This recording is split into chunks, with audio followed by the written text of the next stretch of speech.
I'm Kristen Tatika, and my gadget is Nokia N3.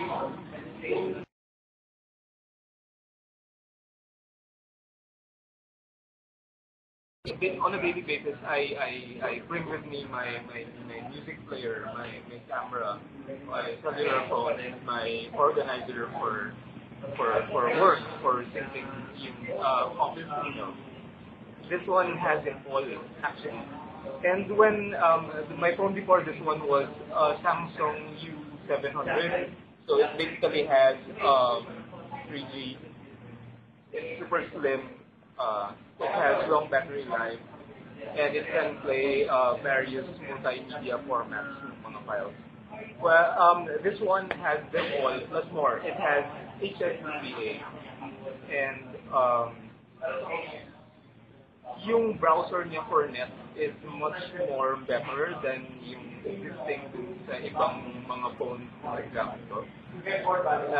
Netfront na ginagamit ko, and it's free. Tapos, full HTML na yung pag-browse ko. And the other thing is, meron siyang FM radio. Although I don't ever use FM radio. And yung standard niya, the thing that comes with the phone when you buy it is the 2 gig micro SD card. So it has that already. And the 3.5 mm jack. Na nasa taas yung location, so it's very strategic. You plug your actually, yung bundle niya na headphones is okay na rin. Tapos, I actually got to compare it with yung sa ibang music players, like I have this small Samsung thing, and the iPod Nano. Yung sound quality niya based dun sa bass, it's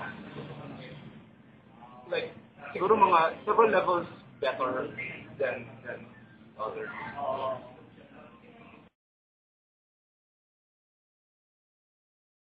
Siguro kasi for the features that it has, ano na eh, it's a good buy na. I think yeah, as I said kanina, price niya ata ngayon, I think it's mga 22,000.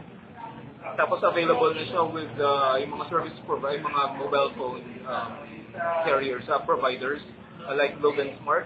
Pwede mo na siyang kunin as may markdown na siya if you get to subscribe for them, like either for retention or new subscription.